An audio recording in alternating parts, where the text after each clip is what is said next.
Hello Hello. and welcome to 100% Real with Ruby. Today I have Dalton Frank with me and I'm extremely excited to have him on because a topic that a lot of people sideswipe when trying to approach their fitness or fat loss goals is the stuff that is the super glue to everything, because it doesn't matter the results you get if you can't keep them. And people are trying to rush the process. They see this before and after photo and then want that for themselves. It's all well and good. And yeah, you can get results. But a thing that gets missed in all of this is to have fun in the process and to make it something that you enjoy, because Mhm. you can easily burn out, you can easily lose motivation. And Mhm. a big part of what we are going to be talking about is motivation. It's unrealistic expectations, it's behavior change, goal setting, Mhm. and Mhm. Mhm. creating a framework that allows you to see that progress exists within this framework.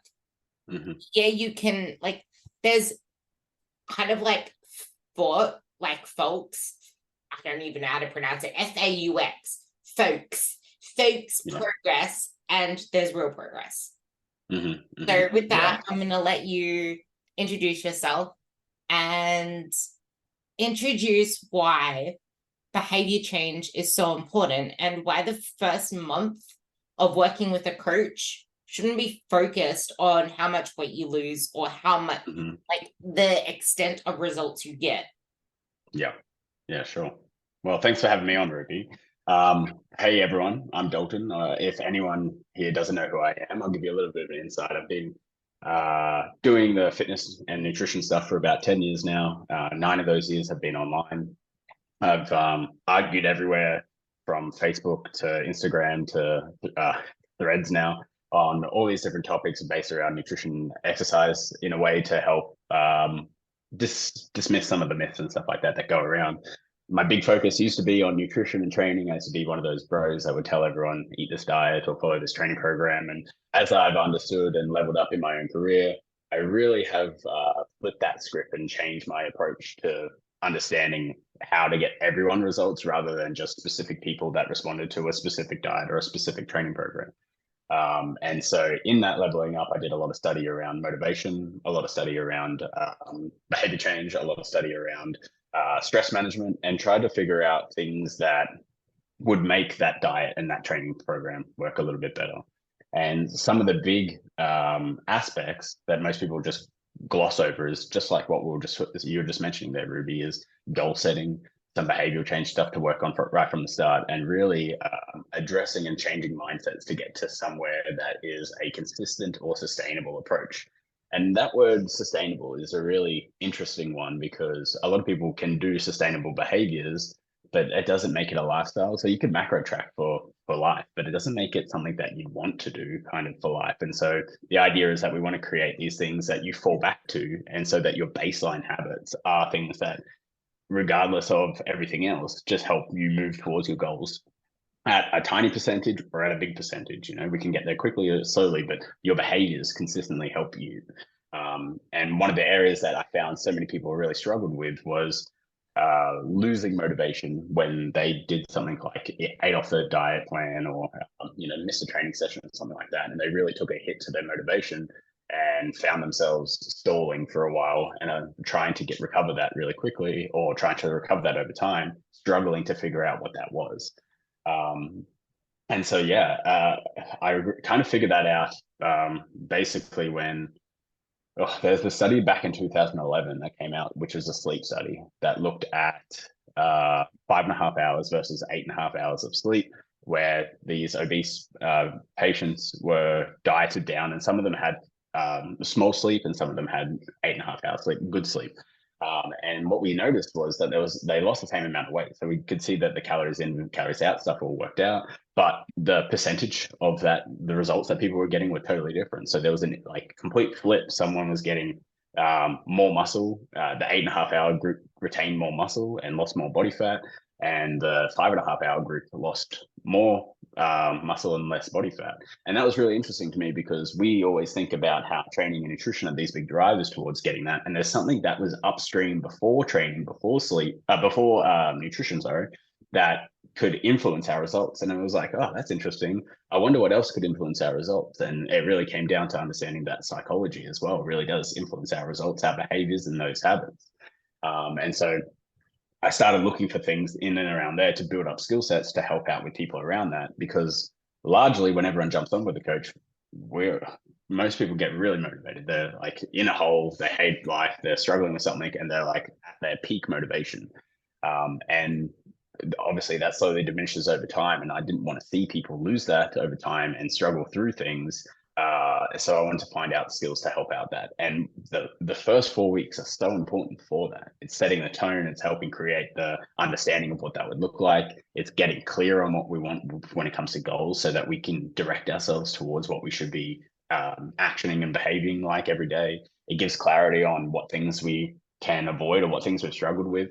And so, yeah, the first 4 weeks should be kind of data gathering, but also lots of conversations around behavior change, lots of conversations around how you can facilitate the results that you want through changes in the environment, changes in your habits, and getting to a point where then everything becomes easier. It becomes less effort to maintain.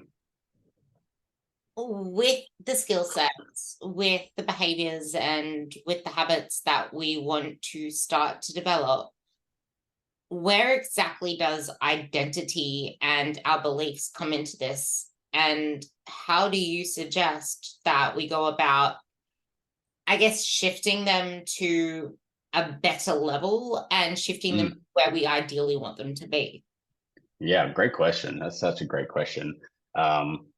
So most of us don't understand identity and impacting that. So we kind of intuit it. We go through, like, we have these conversations, and we've done things throughout our life where we like recognize that something may be how we perceive or whatever, but most of us don't actually even talk about this stuff. The emotional conversations or like psychological conversations around this pretty minimal, unless you have some kind of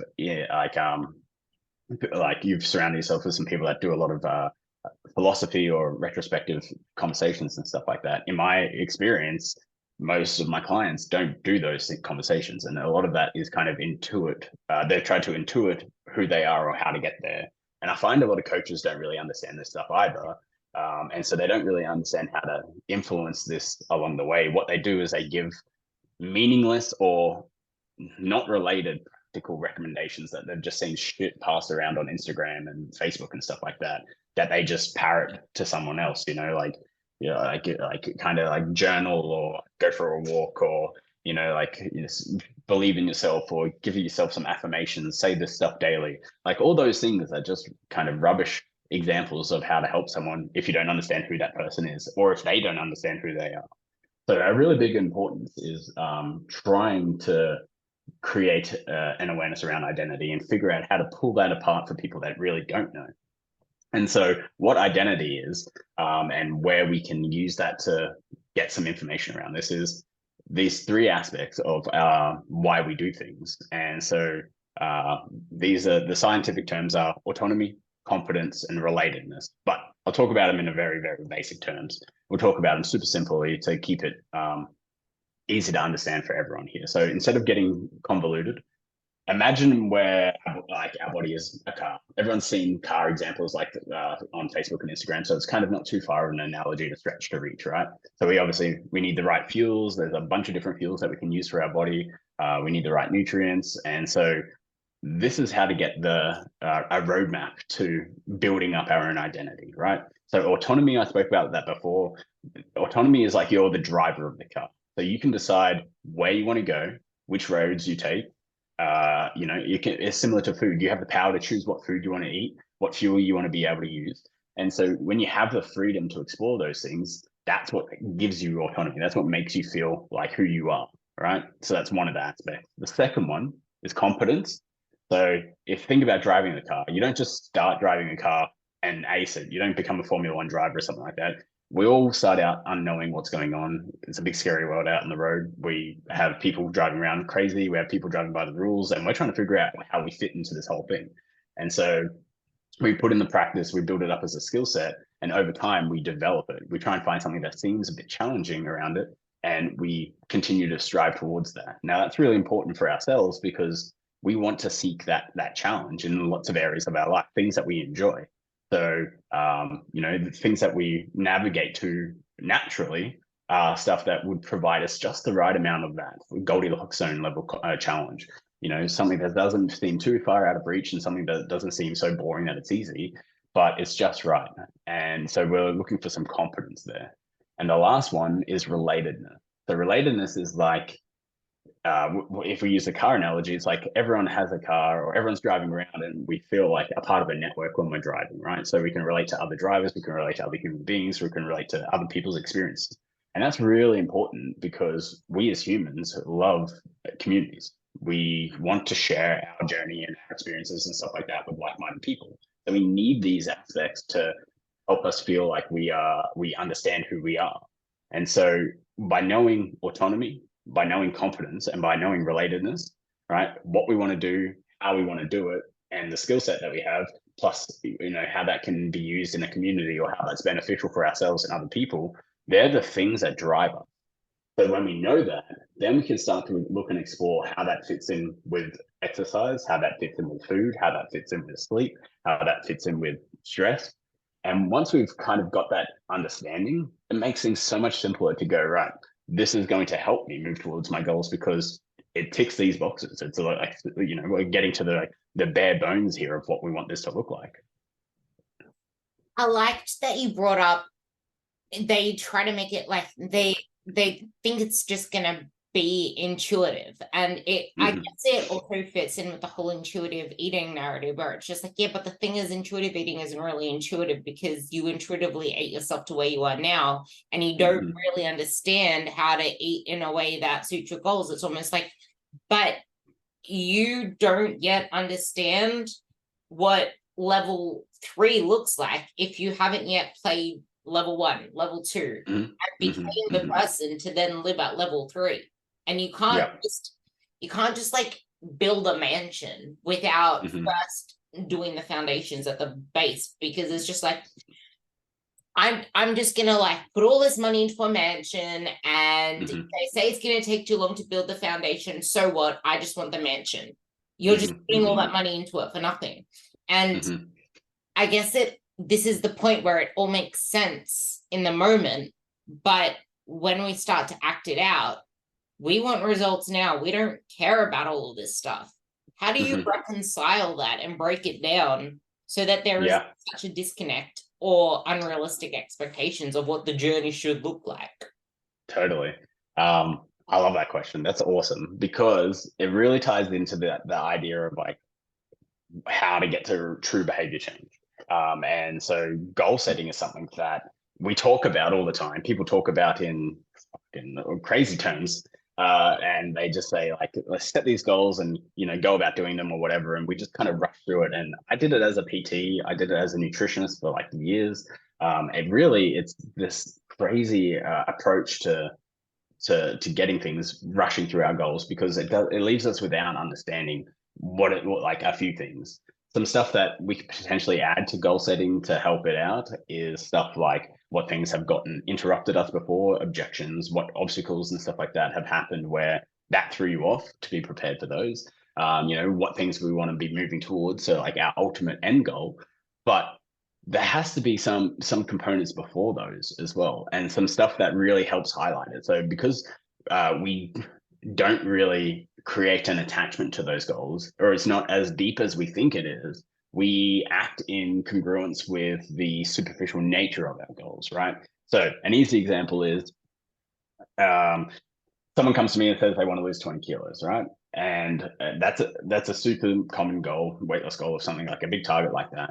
And so we can say, right, we can map it out. We can say, let's figure out your calories. Let's figure out the 500 calories deficit. You can lose this, blah blah blah. This will lead to 500 grams per week. We could see this over 40 weeks if we did X, Y, and Z. All of those aspects, right? What we actually haven't done though as coaches and as PTs is like we've done that person a disservice because we simply haven't asked why that's important to them, right? The 20 kilos, we're assuming that it's important to them for health, for sex appeal, or assuming it's important for their self-confidence. There's like, these aspects that we probably worked with a bunch of other clients and taken on board, and they've probably, tried to do this stuff themselves. But really, like, there's deeper reasons why that stuff, whilst it's a driver, isn't so deep as a means to change a behavior, right? So if you think about this, if you're stressed out and you have a crazy week and you want to lose 20 kilos, but your life is so hectic that by Friday afternoon you're ready to just check out, go have a dirty feed, get on the piss and drink a bunch of drinks and undo all the work that you've done, then obviously that goal that we've set isn't really the thing that's going to help you get there. And so how we can do a better service to our clients, but also to people who are trying to figure out and understand this, is by really creating some clarity on what that goal actually means to them. And there's a few techniques that you can go about doing those things, but basically what you want to find out is what does that person value? And values are a weird concept, right? We talk about values like we know what they are, but most people kind of don't know what they are. They just say stuff like value and catch words and buzzwords and stuff like that. But values are something that we do that we can't tick off. We can't say, I was honest today, tick. But we can be like, I'm an honest person. So that can be something that we value, right? And there's kind of tiers to these values. There's stuff that's like our overarching value of like who we are as people, and that's what we want to actually get to. Most people can see themselves acting out in like congruence with a value in like in particular, settings or whatever. But we want to find out what the deep overarching values are for people. So most people, in my experience, generally have something like compassion as a value, or respect as a value, or trust as a value. These are like deep core ingrained aspects of the human condition, and important to everyone depending on the context. But those ones seem to come up pretty frequently. And so let's use an example of one of those, right? Let's say it's respect. If we know that someone has a value of respect, then we don't position their goal as if like it's all about them losing weight or all about them being able to exercise and do stuff. We position that goal like it serves that value of respect. They're not eating that food to lose weight. They're eating that food to show respect to themselves, or to show respect to their family, show respect to their kids. And when you start to think about that, you're like, wow, okay, that's more important to me is showing respect to myself than eating this food. I can feel stressed. I can want to eat this food, but if I eat this food, it means I don't respect myself anymore. And when you start to think about that, people get this like internal experience where they go, hold on, that sucks. That hurts me to feel like I don't respect myself. And so they don't act in a way that makes them feel like they're disrespecting themselves. And so now you've given them direction as to how to attach that behavior to their goals. And now you can give them a way for them to feel better about their actions and stuff like that as well. The actions and the foods that I'm choosing to eat as me showing respect to myself. It doesn't have to be show pure respect to yourself in every situation, but you can choose what that looks like, rather than saying, hey, you're eating this food because you're trying to lose weight because it's bad for your health to be overweight, or you want to look better in a naked, or all of those reasons that we hear. But rather, they're losing this weight because they want to respect themselves. And so they kind of intuit that. Most people would say, well, of course, like duh, like that's part of what I'm doing. But if you don't actually articulate it to someone, if you don't articulate it to your coach or other people, you actually maybe not even are aware of how much it is an impact in you. I don't know if you felt that when I was talking about the respect issue, Ruby, but if that made you feel uncomfortable to hear like you don't respect yourself, you can feel it kind of like tugging on some of those values or some of those like chords of who you are as a person. And so for me, when I feel like I'm disrespecting myself, that makes me feel like I feel like guilt inside me, or like a little bit of turmoil. I want to push it away. I don't like that idea that I don't respect myself. And so that's a nice way to understand if something helps direct you towards your actions or not. If it didn't make you feel like that, you want to push it away, you want to fight against it, it's probably not a value that you identify with. And we can figure out a bunch of other ones, but that's an easy example for anyone that's listening. I actually didn't see it in the same way that you did when you mentioned that you respect yourself, because I was thinking back to, especially when I started, and the way that I see a lot of people starting out, it's like we're already woke. We're the woke people.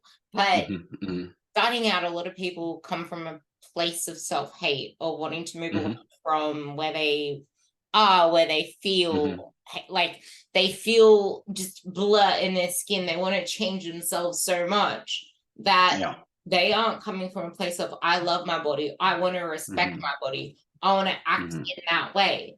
And then I guess this ties into two questions that I want to go from here. You can't, number one, self-hate yourself to a place that you want to be happy, a place where you can love yourself, because you're never going to get there. It's like running to the horizon never comes. It's like a rabbit race, like just going chaotic. And the two that I want you to kind of branch off from there is, you mentioned congruence, but I want to talk about ambivalence as well. And that usually arises when we're making, when we're trying to make change. How can someone work through that ambivalence and incongruence? And then also bringing in that motivation aspect, the spectrum from a motivation to that intrinsic motivation that kind of ties values in with self-respect, in with actually getting to where we want to be, and realize I'm one in the same. So some great branch points here, and I think this will be where the conversation really just opens up, and we'll see where this takes us. But this idea of motivation and stuff like that, we can come to after ambivalence, because congruence and ambivalence are really important. So ambivalence, for those that aren't aware, is this idea that we understand the actions that we should be taking, but really we aren't acting in a manner that is in line with that. So an easy example is people who smoke, right? In Australia, people who smoke know that it's bad for us. We've seen it for years and years and years on like the damage and stuff like that that it's doing to us. Yet they still act in a manner that is opposite to that, right? So people can know about the outcomes of something and still do it, irregardless of the consequences or outcomes and stuff like that. So ambivalence is a really hard thing to work through and get to the other side of. And there's a bunch of strategies, but before we get there, we'll talk about congruence as well. So congruence is where you're acting in alignment with something that you're trying to do, right? So it's kind of like the opposite of ambivalence. We're trying to get someone to become congruent, right? We generally describe ambivalence as a state of incongruence. So basically scientific or, grammatical words to say they're not doing what they want to be doing, though, because they don't know how, and they haven't really understood the psychological process to get there. So ambivalence is a hard state to get over. What the research has shown is like you can't shove ambivalence down people's throats to make them aware of it. It doesn't help. So the more you say to someone, guess what? Like, it's bad for you. You shouldn't be doing that. We know that's like, you're walking yourself to an early grave or whatever. Most of the time, that makes people dig in deeper. There's a very small percentage of people that do change from that, but for the large majority of people, that makes them dig in deeper because it feels like they've lost control, and that they're being forced to act in a manner that's not from their own perspective or their own wants and needs. And so that takes away that autonomy, like we were talking about before, out of someone's life. And when they lose that, most people lose interest in wanting to do stuff. They don't act that way because it doesn't feel like it's their own experience, their own wants and needs. So with ambivalence, what we try and do is help people realize within themselves that they're doing those actions and stuff like that, for them to discover that. And how you do that is through a bunch of change talk, or a bunch of motivational interviewing, or a bunch of reflective questioning, where you don't tell them what they are doing, you help them discover what they are doing. And it's those tricks or techniques, not really tricks, those techniques that we use help the words and the understanding and the comprehension come from someone. Now, most people don't change really quickly. That ambivalence conversations and the techniques that we use around that is a slow process. It takes time. There's a lot of things that we are generally, when we're trying to work on that, that has been a demonstrated behavior for years. So we're trying to undo years of a behavior, or years of an understanding, or years of this loss of autonomy when someone's told them to do stuff, right? A lot of people get told they should be losing weight or whatever by a doctor or something like that, rather than them kind of getting to that experience to say, right, I want to lose weight for myself. And so because of that, they dig in deeper, or it kind of demoralizes them to lose a lot of their motivation. And that ties into obviously the Yeah. next branch I was point, going to which say is that sounded like the motivation. whole a motivation thing, but I also want you to tie into that. What are some common sources of ambivalence and examples of change talk that work through that? But Right. you mentioned something about goals. I just wanted to highlight something that I say a lot, and that's a lot of the time our goals aren't our own, which makes it really hard to stay consistent in pursuit of that. We see Totally. people chasing certain things and think that that's what we should get, or we're fearful Mm-hmm. of judgment, or we think, oh, there's this amazing thing. I think if I chase that, I'll finally be happy. I'll finally be Mm-hmm. satisfied. So it Mm-hmm. ties into everything you're about to talk about. Yeah, totally. So there's also that aspect of the ambivalence and the change talk that we can talk about, but the goal stuff that you just mentioned there, the goals not being ourselves. That's why the goal setting stuff that I do with clients, and I think every coach should be doing, is so important, because we're not trying to say and infer whatever goals that we think these people mean when they say, like, I'd like to lose 20 kilos. Rather, we should be trying to like really dig into the why. And like an easy technique that any coach is listening, or any like potential client is listening that just wants to, or person that's listening for information that wants to practice this on themselves, is this technique called Socratic questioning. So Socrates, we know who that guy is. This is a guy that just asks why all the time. And he's a Greek philosopher, but you can essentially ask why of your goal, right? If so, an example of this that I've seen before is I want to lose 20 kilos. Why is losing 20 kilos important to you? That's the first why of that questioning. Well, losing 20 kilos means that I'll have more energy and be able to spend some time with my kids. Well, why is spending time with your kids important to you? Well, I can see that time is important, and we only get a certain amount of time in the world. As well as I, watched my parents have a crappy lifestyle, and they didn't have much time for me, and so I didn't have a great relationship with them. I like to have a great relationship with myself and my kids. So that's why that's important to me. Okay, so why is having more time so important? Well, not just for the kids aspect, but what else does that compromise? Not having enough time means I can't work as efficiently. I can't do the things that I love in life efficiently. I'm constantly sacrificing things for yourself.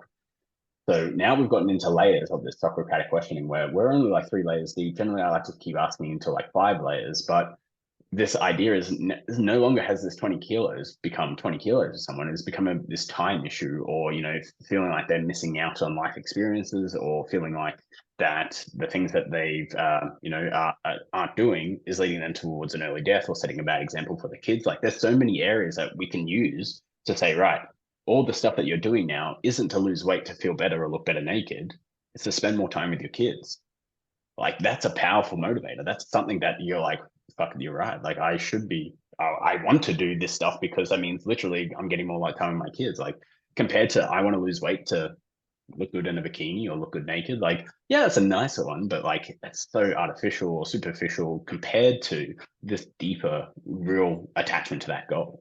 And so doing this Socratic questioning and asking why multiple times, get to these deeper meanings and reflections on things, and it can be really enlightening for that person as well, because they might not realize that how deep these things go, or where they're actually attached to. And from that, you can tie all behaviors to that to make it feel literally like it's the most easy aspect for them, because no longer are they going, how do I just not eat this food so that I can be thin, or lean, or whatever. It is now, how do I eat this food so that I can spend more time with my kids? How do I lose this weight so that I can have more time for myself to experience life? Like, it attaches to some actual stuff that gives you substance. Now, the reason that's important is because the goals that we have aren't enough to make a behavior change complete, right? So we're always going to be faced with these stresses that are going to interrupt those. And stress, I mean lifestyle stress, overwhelm, work, kids, family, all these things. And that stuff that happens kind of chips away at motivation over time. And so the idea with goals and the goal setting stuff being so powerful isn't that it makes everything easy, but it makes you more resilient in times that are hard.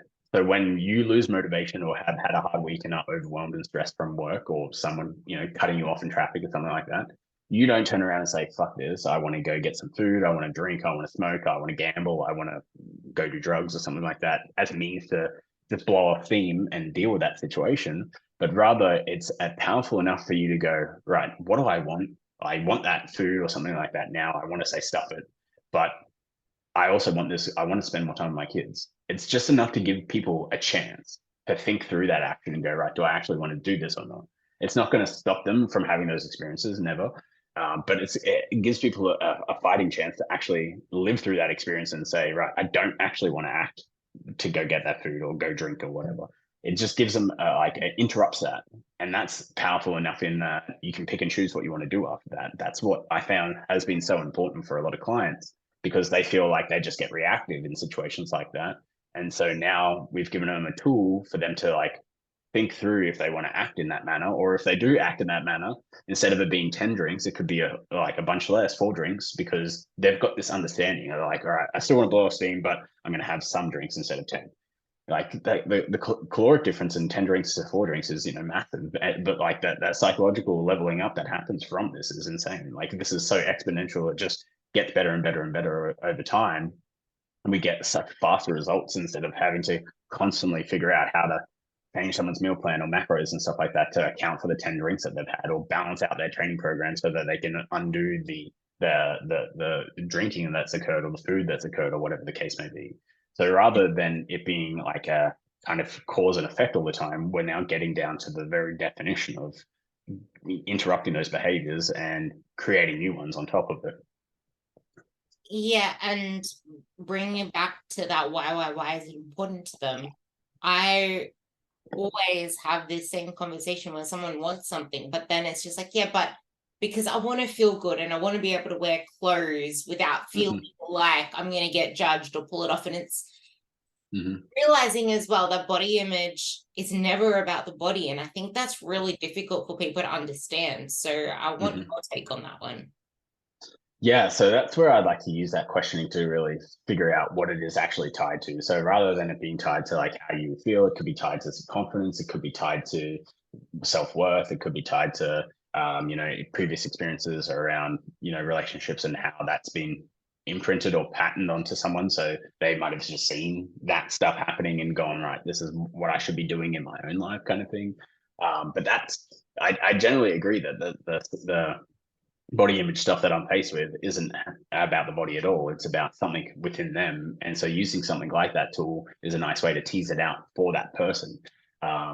I never try and assume that it's going to be the same thing with any person. So I'm always trying to find out exactly their wording for themselves, because when it's their wording, that's the autonomy and the relatedness aspects that we spoke about before coming up. It's them figuring out that process of the thoughts that the words are in their head, but also being able to relate to them as a person, say, right, like we all have these thoughts, and like, yours may be just a bit more stronger for you than it is for me, but I have the exact same thoughts. And it's so funny that our brains do this stuff, and that keeps it human, instead of rather saying like, right, like let's focus on ways to move away from body image fixated tracking methods or something like that, so that we can take the pressure off.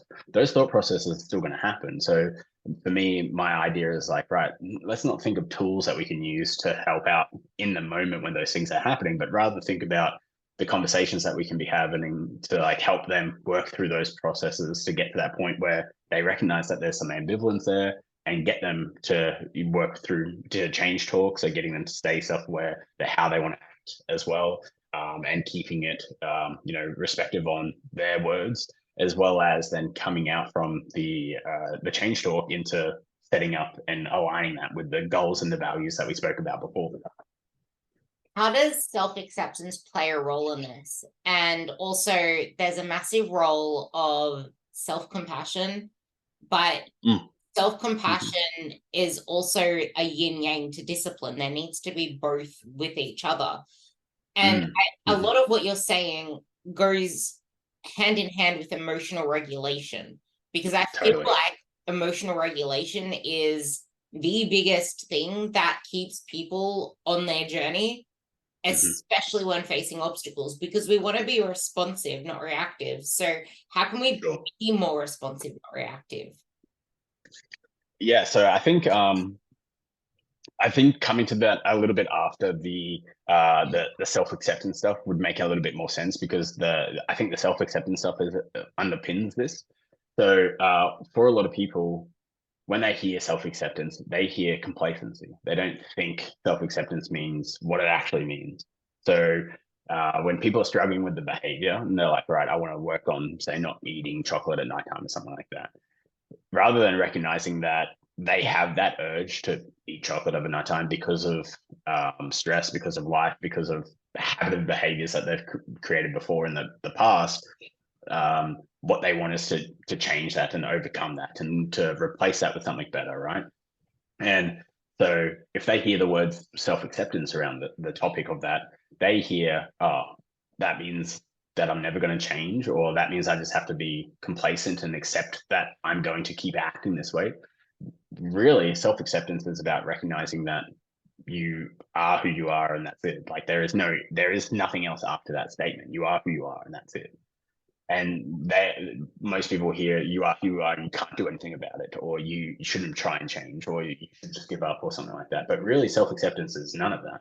It's just understanding exactly who you are in that moment. And this is a really powerful differentiation, because if you think about it, you can just have self-acceptance around what you're doing. It's not to impose judgment on what's happened. It's rather just to say, right, from all the things that have happened, this is how I am right now. And that's it. When you think about it like that, it doesn't feel like there's this pressure to change, which is nice, because it means then you can act on actually changing things out without it being resistant to the stuff that you're trying to do, or without being made to feel guilty. And that's a really powerful thing, because guilt is an easy thing to undermine so much of the motivation and the emotional regulation and stuff like that we'll talk about in a moment. But it's recognizing that actions from this are completely up to you, but there's nothing wrong with being in the position that you're in at the moment. Self-acceptance isn't complacency. It's not defeat. It's nothing other than just recognizing exactly where you are, and that's it. You're totally fine for it. So emotional regulation you just spoke about. So basically, emotional regulation is just a nice, simple, easy way to manage and control our feelings, right, in a productive way.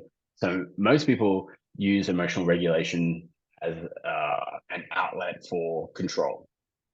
So they think, right, like if the idea with emotional regulation is you want to get it to a healthy way, but essentially it becomes a control method, right? So they're doing it in a means to control something that's going on. When I'm struggling with things and I get angry, I need to do an action or something like that. I need to go for a walk, or I need to do whatever it is to manage that. But rather, it's also with the acceptance stuff that we spoke about as well. It's rather recognizing that we are who we are and we've had that experience, and that we don't have to not experience something, right? We don't have to run from feeling angry. We don't have to run from feeling frustrated. We don't have to run from or ignore or control or stop ourselves from feeling bad feelings, right? If we think about all the feelings that humans have, most of our feelings that are described, are like over 60% of them are bad feelings.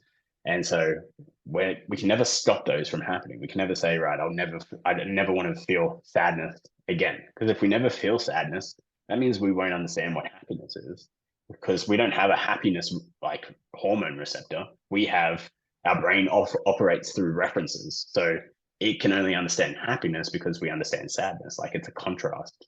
We frame ourselves. And so we want to feel the shitty experiences, but it's instead of saying we like feeling them and stopping ourselves from acting in a way that undoes the work that we're trying to do, right? And that's a super important deviation that a lot of people I find struggle with, is because they're like, right, whenever I'm struggling with a craving, or whenever I'm struggling with having done something, I want to, react and do something to help control this, to stop myself from feeling guilty about this or whatever.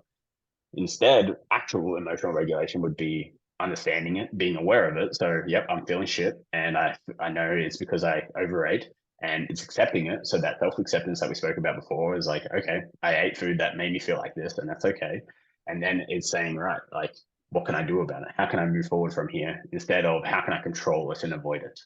So it's moving forward from that position rather than trying to control the experiences to never feel that stuff again. Because whilst it helps in like the short term, eventually it's like that example of like not thinking about elephants, right? Eventually the elephants are going to come back up and you'll think about them and you're a failure again. So it kind of starts and undermines our whole process. Rather, it's just about awareness, acceptance, and moving on. allowing yourself to move on from there. It doesn't mean moving on and being defeated. It doesn't mean moving on and letting yourself be okay with the actions and stuff like that you took. You can work to adjust and change them. I think we all should. However, it's not saying that I don't want to feel that stuff again, or I don't want to be put into a position again where I might feel guilt, where I might feel shame, where I might feel frustration, where I might feel anger, sadness. All of those are important experiences that we have to feel and we are going to feel. And if you try and take that away from yourself, you're setting yourself up for failure. And it's an easy way to unravel that whole motivation, because you've basically guaranteed that you feel that shit again, and then you feel worse.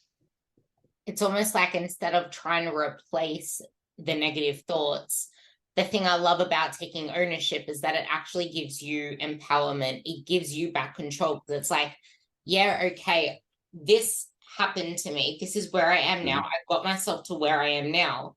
It may not be my fault, but now it is in my control to start to change, to start to take action. And instead of replacing the negative, think about where you want to be. But I guess if you haven't yet gone through everything that Dousnt said before, it's just like, yeah, but how can I have this place I want to be when this place I want to be is this body image of me being leaner, me being smaller? How can identity shifting fit into this so that we can make lasting changes? Because a vision like that is only going to be temporary, because it's like, it's only enough until when? Because as we just mentioned, it's not really about the body. It's not really about getting leaner, and it serves you until a point, but then what happens then? And a lot of people struggle with breaking old habits, breaking old beliefs, breaking old thought processes. So talking about that and effective approaches to overcoming resistance to change when adopting that new identity, that new behavior, that new shift. Yeah. So this is, like a fun one and a hard one, to talk through, because it's obviously, it becomes down to so personal and so contextual based on whatever someone is going through, right? So if we think about the resistance to things that are going on, basically it just ties always back to ambivalence. It means that like the words or the understanding for them hasn't actually broken through to them for them to be able to orientate themselves towards making a change. And so what I'm like in that time, whenever that happens, I try and create strategies in which I get my clients or whoever I'm talking to for them to map out to me how that would play out, or how whatever it is that they're trying to do, how that gets them there. So I would use a technique called "and then" or "so what," and so every time they make a statement, it's like, all right, I want to get lean and I want to and focus on my body and stuff like that, and then what? And then what? And then what? And it's kind of like that Socratic questioning, where you do this multiple times for them to realize that there's probably going to be some incongruity with what they're saying, or there's going to be some disconnect between what they actually mean and what they want. And so I like that tool of "and then," or so what, or "and what," or "but what," anything to like join it. So like we use that stuff as a means to help them create the link from each idea to the next place that they think that they're going to take this stuff. And if it doesn't, I like to use that as like a sense check, or as a way for them to make sure that it fully aligns with their own expectations of how this will play out. If it doesn't, then it's a great way for them to start seeing particular ambivalent points where they can be like, right, I need to make an adjustment on this stuff here. But rather, if they don't get to that point where they reflect on that themselves, then I, as the coach, start saying stuff like, like, how can you see that working out for you? And isn't this like, being stuck between a rock and a hard place where you're struggling to break free from this, like helping them understand and tie the ideas together between what it is that they're looking for and where they want to be going, and the disconnect between the two. And strategies like that is generally how I like to help, because then once they've had that breakthrough moment of seeing some ambivalence or the disconnects between stuff, then it can be the really fun part of like identity shifting and helping them become aware and being able to move through and a change to create new behaviors on top of stuff. Yeah, it's like, you need to realize that what you were doing wasn't making you happy. It wasn't getting you to where you want to be. So something needs to change. It's normal to think that trying harder working harder, just trying Yeah, struggling. that one more, just doing that one more thing, just Hmm. let me try one more thing. Like that is so Hmm. easy to say before you start to ask for help. I think that people think they need to have their shit together already. They're too scared to ask for Hmm. help. And even if they have a coach, it's like they struggle on their own, thinking that they should already overcome this obstacle. And the thing that Mm. frustrates me the most is when they start to make progress and they want you to think they're doing good, or something Mm. slides and it's like they don't check in for that sliding thing, or it's just like, I can't believe I relapsed, when relapse Hmm. is Hmm. normal. So I want Totally. to talk Yeah. about that part of things. And this kind of then leads to, I love how I give you an A and a B, but then this kind of Hmm. then leads to motivation is fleeting. And too Hmm. many people, as you were saying, people just parrot what others say. Oh, you don't Yeah. need motivation, rely on discipline. Like, Yep. Yep. Yep. that's stupid. Got it. Yeah. So Yeah, for sure. what strategies to sustain that motivation over the long term? And also where Yeah. a coach can come in, because that's kind of talking about a coach, because it's like, okay, this is clearly not Sure. working. You need that Hmm. outside Hmm. view because you're in the storm. Yeah. And I Hmm. guess Hmm. also the online community, because that's why we have Hmm. coaching teams. That's why we create Sure. our own coaching groups. Yeah, yeah, for sure. Yeah, there's definitely so much power in that. Like that team aspect creates the relatedness because we have other people that have gone through the same stuff before. So that's one of those needs that we were talking about before that gets fulfilled, and that's a very important benefit out of that. It just helps a lot of people feel less alone. The relapse aspect is really interesting because I find that talking about it right from the start and saying, I expect you to relapse, I expect you to have times where you stuff up and go backwards and stuff like that, has helped change the timeline and the prevalence of like people being ashamed and hiding things and stuff like that still happens. Like we're all human, like we all fuck up and make mistakes and stuff like that. The more open I can be about my own stuff ups and how I trying to improve and that I'm relapsing and stuff like that in the conversations that I have around with clients helps them feel like it's not just them. Then and also just communicating and talking about it as a process.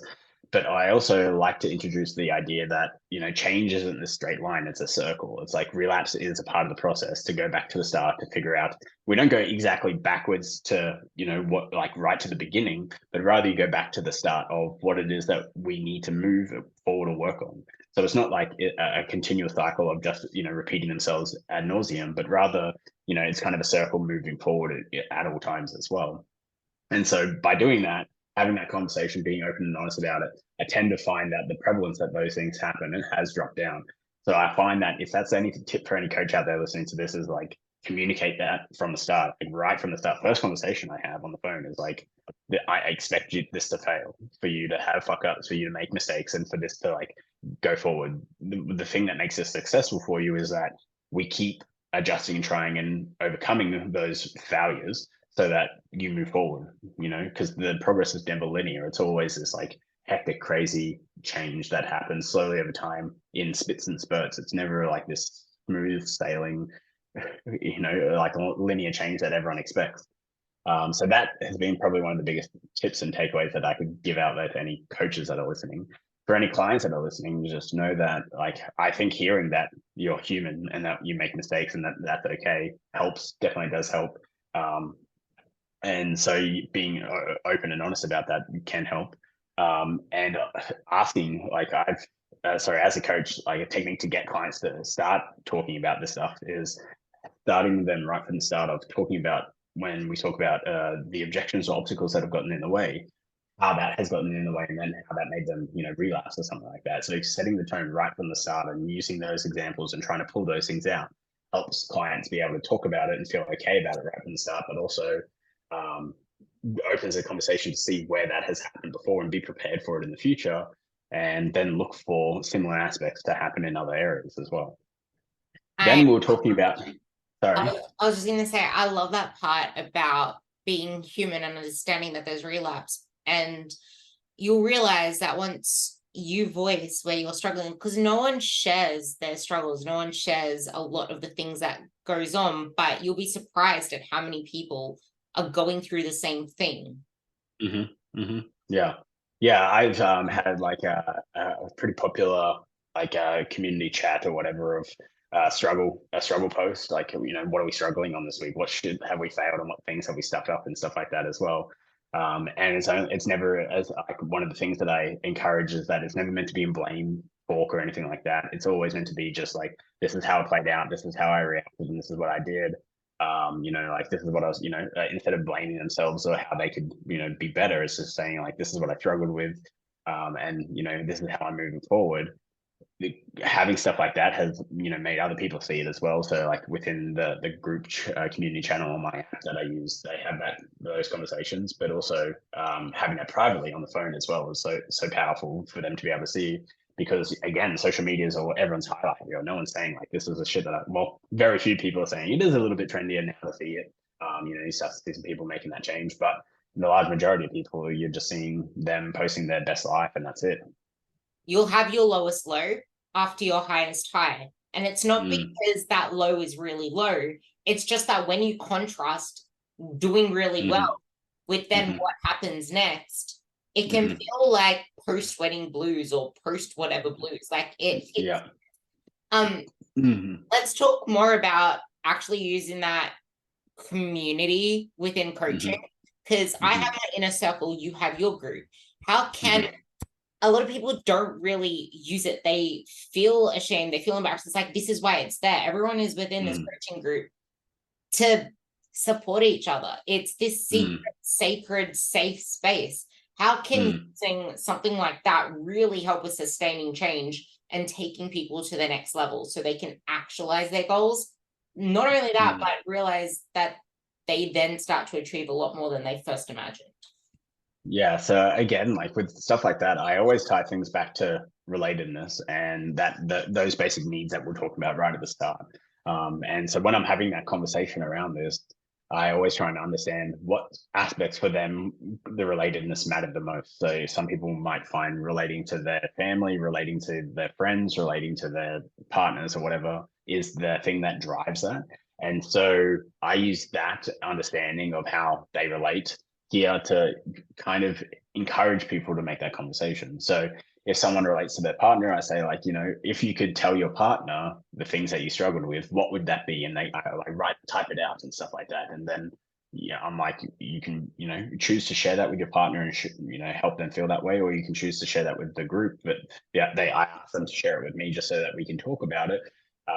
But the idea is that like by using the thing that they relate to the most as a way to branch into that helps them want to participate a lot. And then once it's out, most of the time they're like, wow, yeah, I felt this before. I've seen this myself doing this, in the past or something like that. They can have those revelations. And then that's when I'm like, right, like a lot of other people are struggling with this as well. If you mind sharing that, that helps, others see and feel and hear what you're going through and stuff like that to not feel alone. And I don't ever like push them or anything like that. I just leave it up to them. And a lot of the time, so like over time, you build that up to get to a higher percentage of people posting and stuff like that. But for those that are open, honest, and raw right from the start and don't mind that, that helps those that feel shy or uncomfortable with doing those things just feel like that they can see it, but they're those silent workers that are watching it and getting the benefit out of it, but without actually sharing it.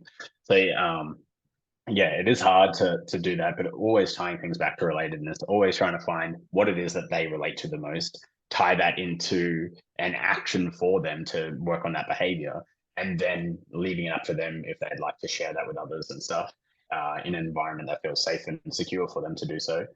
And just continually keep up that same messaging over time, like keep asking them through those same things to help out. Eventually people shift to feeling okay about it and it becomes something that they're wanting to share. It's less confronting for them. And I tend to find that's the most successful route that I've had. I am so passionate about this subject in particular because I feel like a lot of people, when they start something like this, their people in their immediate environment aren't really on the same journey as them. I have a lot of girls that their closest friends aren't into fitness and health the same way. They aren't chasing such a higher level or the same expectations and so on and so on. That just speaking about it, just posting about it, it gives you the vibe of, hey, there are other people on this journey with me. We can all support each other, and they feel more attached to their goal in that sense. It's not like They're the Yeah, little definitely. odd pig. I'm thinking of Babe, you know, the pig Babe, Yeah, yeah, the yeah. odd I get pig you. out. Yeah. They're not like the old thing out, the old Hmm, duckling hmm, out. That would work. hmm, And also, hmm, if there's something in particular you're struggling on, and you might feel like, but what if I post really good things and then I fall off, and then that's embarrassing, and then I'm going to be posting that I'm back on it again. But it's like, that's not yeah, embarrassing, because a lot of people struggle with the same thing of falling off and then coming back on again. But it's also real, like, sure. there is no track to Yeah, fall. But I totally. really want to emphasize the fact that in putting your wins on there and showing your food and showing in a way that you're doing things, it makes it feel more normalized to you, because you probably don't do that in your own life. You probably don't share it with your husband. You don't share it with Mm-hmm. your friends, because they're not doing the same thing. So having Mm-hmm. that place for you to share those foods, even if you eat the same Mm-hmm. thing every day, it makes you feel more attached to not only your goal, but to the process. You're able to enjoy Yeah. it, create friends, you create a community. Like, it's Mm-hmm. the future is online these days. So Mm-hmm. Mm-hmm. I guess, Definitely. are there specific habits or routines that can help anchor anchor new behaviors and prevent relapses? Not prevent them, but I guess like buffer them and bring in that same emotional regulation that we said. And on that note, how can setting unrealistic expectations impact our motivation and effort? Mm.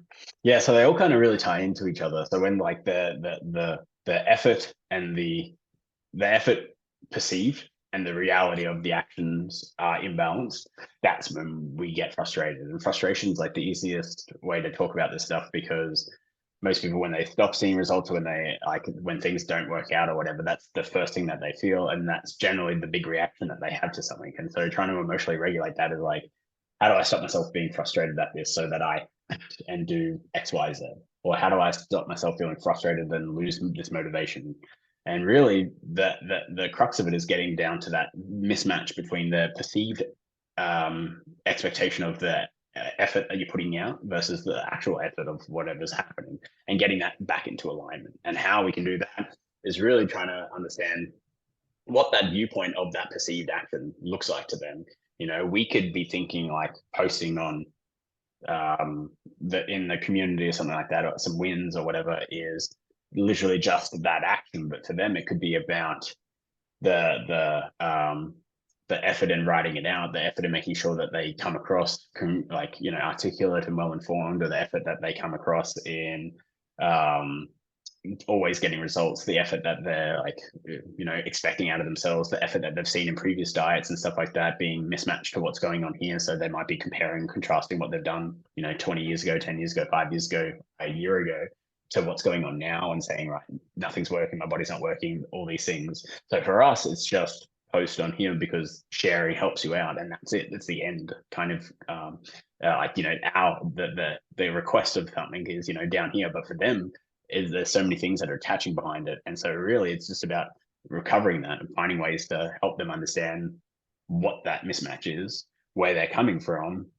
Once they're aware of it, recognizing what they could be doing instead. So giving themselves a new action on what that actually is, and practicing ways to manage that. So stuff like being flexible on how they post, or being, you know, flexible on, instead of it just being a post and a talk through about their experiences and stuff like that, reducing that down and just being like, right, like it's commenting on someone else and stuff like that, instead of just being like, you should be posting and stuff like that. Comment on, like, you know, congratulations on someone else's thing, or like sharing a little bit about your struggle on someone else's thing or whatever, or even less, you know, just liking something on there and stuff like that. So just keep making it down lower and lower until their effort that they're actually putting out matches, you know, the effort that we're hoping that they're trying to do, and that's kind of in line with each other. Then from there, move it forward, because when that is, there's a mismatch between them, that's when we get frustrated, that's when we get overwhelmed, and we just say, stop it, you know, this is too hard, too much, I don't want to be doing this and stuff like that. And all those thought processes come in, you know, you know, the stuff that undermines everything and can take away all that motivation along the way. Yeah, it's really important that you get that aligned, and this ties into the whole conversation. So probably now, listening through this whole podcast, you know how when you read a book and sometimes you read things that you never really read the first time. I don't really read things twice or watch things. Well, sometimes I watch things twice, but you get the point. You'll be able to do that with this podcast because it's like a circle. We like relapse to, well, you are now. It's kind of like that relapse analogy. It's like you're doing it all over again, but this time you've gone through the podcast with an elevated mindset because you already listened to it. So that's something I implore you guys to do. I guess with that, is there anything else that you want to sum up about motivation, about behavior change? The two. No, I think we really touched on like all the cool aspects and stuff like that. There's definitely like I could do a whole another hour on motivation just on itself. You know, it's such a massive topic. So I'm happy with where this is at, and I'd love to, if anyone's got any questions or comments or wants for another episode to clarify some things or to talk about motivation a bit deeper, just let Ruby know. Hit her up. Yeah, let me know, because I do love questions and I do love feedback, and I love it when you guys tag me in your stories or even just share me the podcast saying your takeaways, which is what I get most of. So yeah, if this helped you, share it with someone, write some notes, listen to it again, and even inbox Dalton. I'm going to put his Instagram down below as well. Right, maybe you can tell us where we can find you just in case people don't hit the description bar. Sure.